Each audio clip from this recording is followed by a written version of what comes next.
Hello, welcome to the Brain Drift episode 2. I'm Eddie, and this is Sam, and we're here with Mr. Richman today. Good afternoon. Good afternoon. Mr. Richman, do you want to start by maybe sharing about who you are? What's your role? I am a longtime learning specialist here at ASL. This is year 8 for me, non-consecutively, but I have been a special education teacher since 1994. Mm-hmm. Oh, wow. That's a while. I mean, just off of that, I know it's not written down, but has there been anything that you've seen change over that time? I started in a private school for kids with emotional disturbances. Mm-hmm. So they were kids with significant behavior issues. Mm-hmm. And their public schools in the United States couldn't manage them. They didn't have a program for them, so they came to us. Mm-hmm. And I spent 10 years there.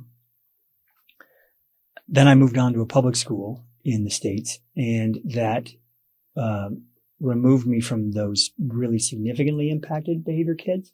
However, I then had a wide array of students, from kids who had significant dyslexia, processing issues, very impactful autism, as well as attention issues and such. So a very wide array of kinds of learning differences.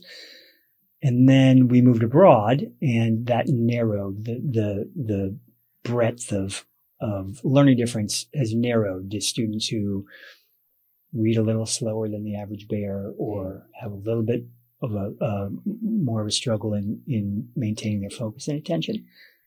But those learning differences are very mild in comparison to much of what I've worked, the students with whom I've worked over those, particularly the first 20 years of my career. Yeah. I mean, you've obviously worked with students with learning differences for a long time, and that isn't something everyone can say. So specific to you, like, what made you so passionate about working with kids with learning differences? When I was in university, I was imagining myself as an English teacher and a basketball coach. And that was because in high school, my two favorite teachers, one was an English teacher and the other was my basketball coach. And so I thought I'd bring those two worlds together. And so the first job I got in Portland, Oregon, out of university, was at a school for kids with emotional disturbances. I didn't really have my long-term plan was set English teacher and basketball coach. I didn't know how to get there exactly in the interim, short of going back to school as a teacher, and I wasn't quite ready for that.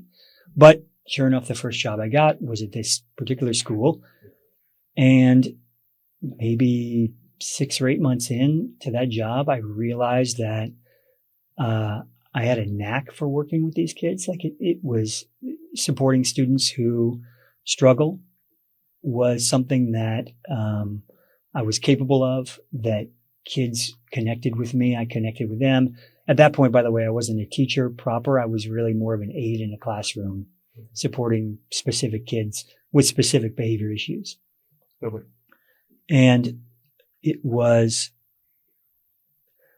through that experience that I realized that, well, for now anyway, this is the kind of teaching that I would like to do, is with these kinds of kids. So mostly I fell into it, and then recognized that it was a place that I felt comfortable, successful, and valuable. Mm-hmm. Yeah. I guess another question: you work with obviously neurodiverse students every single day.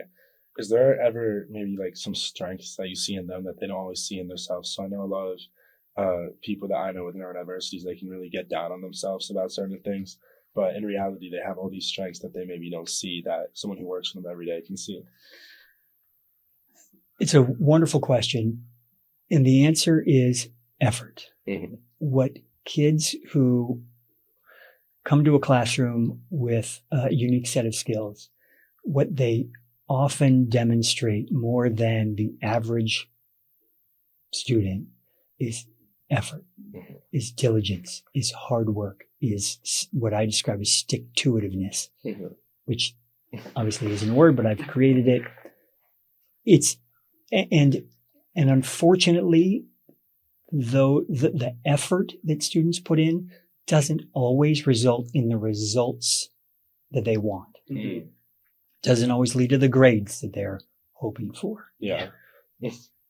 However, in the world out there, effort matters so much. Yeah. And the ability to put your head down, work hard, overcome obstacles, plan, organize. Those skills are real strengths. Yeah. Yeah. I mean, and as an SLD student, I think that's a skill that's adopted over time, obviously, because you're put into the setting where, inevitably you're going to struggle, and you just build these, it's almost like grit. You build it up over time, and obviously things become easier. So, that leads to my next question for you. How does SLD in high school kind of harness these kids' strengths, and how do they push them to be their best selves? By leveraging strengths of each individual student, we can help you to grow more comfortable and confident. Understanding that it's not just, oh, I'm not good enough, or I don't measure up to my friend Chester or Tommy or Samantha, but I'm bringing something else, or I'm bringing this to the table. These are the skills that I have. And so in our program as learning specialists, we want to highlight those for you. And sometimes it's actually showing you, oh, this is a strength for you that you didn't necessarily recognize. And then we're going to help you to develop those, what I would describe as relative weaknesses. I'm not going to say these are weaknesses, but compared to your strengths, they're going to look like they're things that you need to improve. And that's certainly true. But we have to start strengths first, because that gives you the confidence to put yourself out there and to start developing those weaknesses rather than just thinking of yourself as lesser than, not capable of. Yeah, I mean, touching on the SLD program in high school, I think you guys obviously do a great job at preparing people for after high school, right? Because it is a big step. Going to college, right? You have more work, more freedom. So it's really important to have those skills. So I guess going through the SLD program, what's kind of a difference that you see between a freshman just joining the SLD program and then a senior who graduates the program? How do they sort of develop these skills over time? There's so much maturity that happens from between 14 to 18. Yeah. I see the organizational systems as one area of progress that occurs over the years. And perhaps more importantly than that is the ability to advocate for oneself, to be able to be comfortable in talking to teachers and saying, this is the help that I need, which starts with, what is my question? What do I not understand? Who do I need to ask that question of? And then to go ask that question, and then to be able to use the response, to use that feedback toward improvement. So I think self-advocacy is a real, one is able to see real growth over time. Just like a quick question, because obviously you guys do such a great job at helping these kids. And obviously from our point of view, parents play a huge role in helping us, coaching us through. And I kind of just wanted to hear your take on how does a parent of a kid with a neurodiversity, how do they help? How does it impact them, like as a whole? How important is it?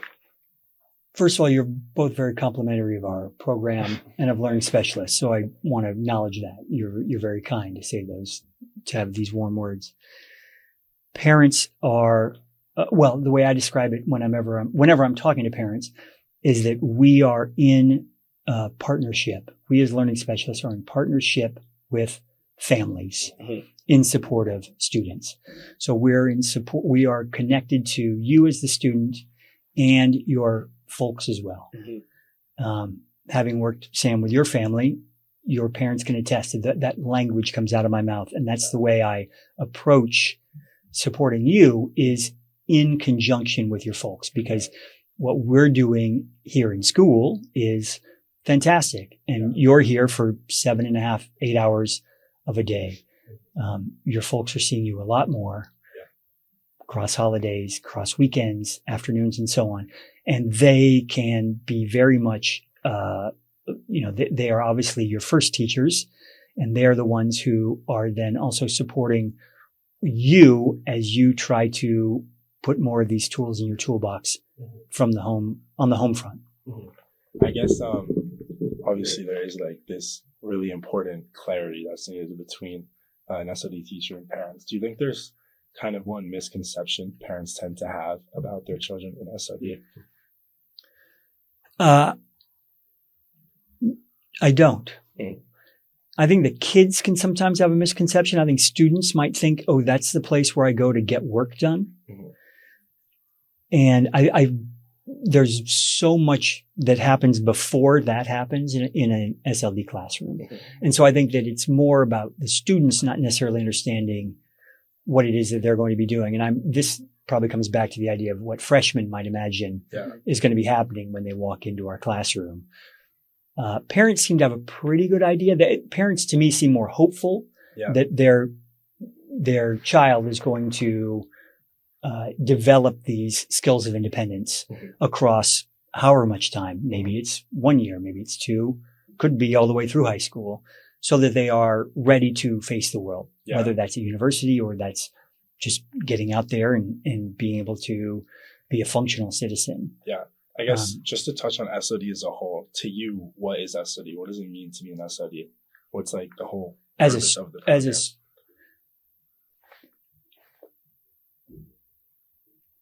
I guess the mission statement that I would imagine for our program is that we are developing skills of independence so that students can be comfortable and confident in the classroom and beyond. Okay. And that confidence.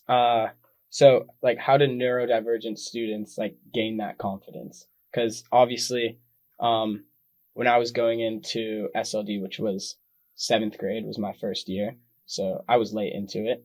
My confidence was probably at its lowest when I was going in to SLD because I had just been diagnosed. It's all this new stuff.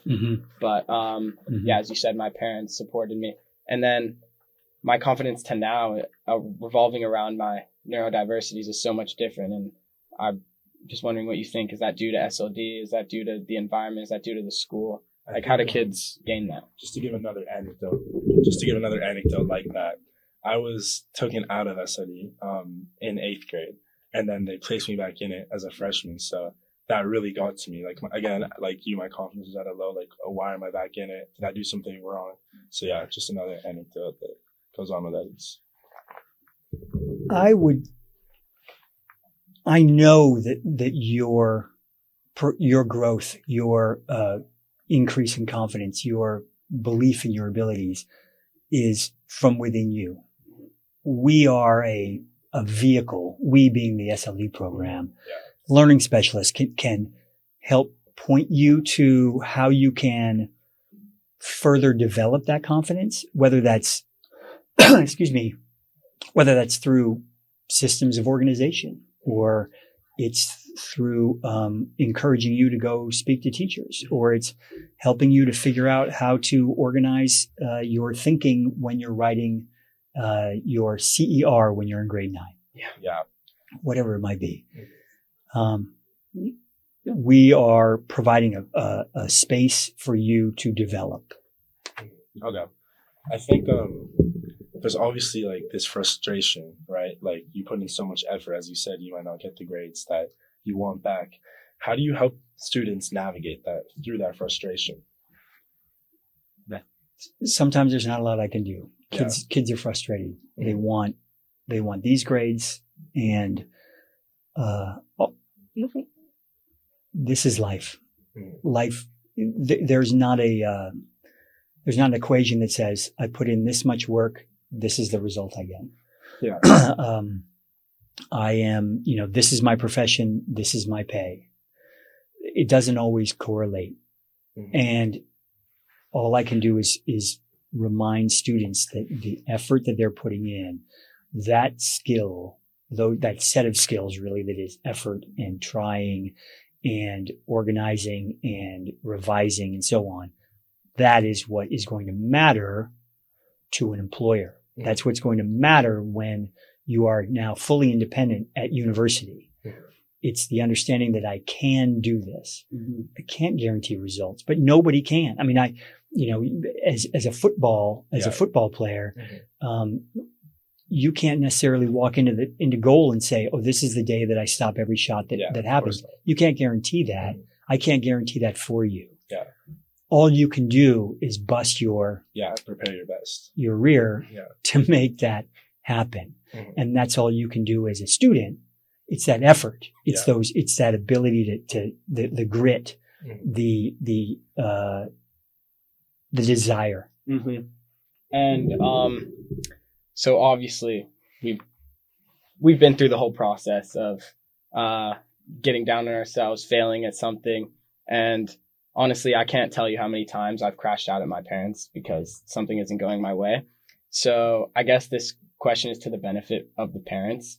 What can they do when it's evident that their kid is struggling at something and they're just becoming less and less confident through the process, getting ready to quit? What can they do? They get to love you up because that's their primary job and that's what they're most comfortable with. And they know who you are. They know the 4-year-old that you were. They know the 7-year-old and the 9-year-old. They know who you are and they know what makes you you. Mm-hmm. And what we're doing here at school is one component of what makes you you. But you're a son and you're a brother and you're a grandson and you're a nephew and you are a friend and you're a footballer and there's so much that makes us up. And I want families to always remember that. And that comes back to the idea of strengths first. Because if we just look at you and say, "Oh, you're not making the grade," that's one component. You're struggling in school compared to Chester and Tommy and Samantha. Yeah. But if you're working your tail off, that's all a parent could ask of a student. You're working hard and you are kind to your younger siblings and you occasionally take out the recycling and you we'll write a letter to your grandparents and tell them what you did that summer. Mm-hmm. There's a lot to who we are, and parents they know that. They know who you are. I think that's really important. Yeah. I think parents can really sort of help kids understand that being in SOD isn't a bad thing, right? I mean, our parents are the people we trust the most. They're the people we look up to. Mm-hmm. I think if they were to have a long, 30-minute conversation with their student about what SOD is, what you're actually going into, I think it would not be known as this bad thing, like this place that you go because you're not right. I think mm-hmm. parents can have a really big impact on how their student views SOD. And I think that would almost translate into their work, their effort, right? I mean, if you think you're an SOD because you're different, you're probably not going to work as hard. You're probably going to think, why am I here? I shouldn't be here. So I think parents can have a really huge role. I think that's well said. Yeah. I agree. Mm-hmm. Do you think, you build all these skills in SOD, do you see them translating to students after high school? I can't say. Yeah.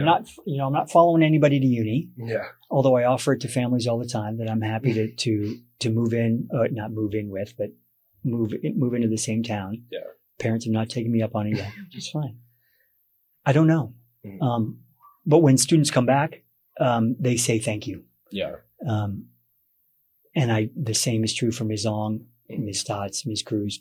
Kids come back and say, thanks for helping me to develop this, to understand this about myself. Mm-hmm. I've been in conversation with a family of a student who graduated now 3 years ago. And they still say that what we were doing together in our program was game changing for her. That she then went to university understanding what her strengths were and wanting to challenge herself. Yeah. So we've spoken a lot about teaching and teachers and how they can support. We've spoken about parents. How do you think peers and just the all around student environment, how do you think that impacts the kids? Because for me, my friends are obviously a huge part of my life, mm-hmm. and the way they view me, it's really important to me. And so obviously all of them are supportive and none of them hate on me for it. But I think there's probably some environments that do, and that can really take a toll on a kid. Mm-hmm. So, I'm just wondering, what do you think peers, how do you think they come into the equation? I'm very glad to hear that your friends are supportive because that's what matters the most. You as teenagers are far more invested in your peer relationships than you are with anybody else, grown-ups of any stripe. So what they think matters. I would like to think that students here are wise enough, even though they're 14, 15, 16 years old, to recognize that there's all kinds of different learners around. For heaven's sakes, we could talk about neurodiversity, yes, but let's even talk about a typical boy in a classroom and a typical girl in a classroom. There can be tremendous difference there. So it's not necessarily just a student who's in our program, for example, who's going to learn differently, but Chester might learn differently than Samantha in the classroom. So I want kids to know generally that we're all trying our best. Yeah, we're all different. Like, yes, right. Yeah, exactly. I 100% agree. I guess I know our time's sadly coming to an end soon. I guess just a takeaway. What piece of advice would you give to parents of a neurodivergent student who's maybe struggling in school? First of all, I think that parents will know this anyway. So I'm not going to give any news, any revelatory advice here. Yeah. But as a parent and as a longtime learning specialist, I know that all kids want to do well. They just do. Kids don't want to disappoint themselves, their families, their teachers. So to have that understanding that if things aren't going well, that doesn't mean the kids don't want them to go well. And so now I'll be even more specific. It's typically an issue of won't versus can't. No, wait, it's the other way around. It's an issue of can't, not won't. Typically kids who are struggling because there's a reason for that, rather than willfulness, rather than I'm making this decision to struggle. I'm not going to do work. I'm not going to pay attention in class. I'm not going to prepare for that assessment. I'm going to let that deadline slide. Those are all won'ts. Those are all kids just saying, I'm not interested. That's very rare. It's especially rare at ASL, but it's very rare with kids generally. Kids who are struggling for a reason. And so parents recognize that and let's figure out what to do to support you. Well, amazing.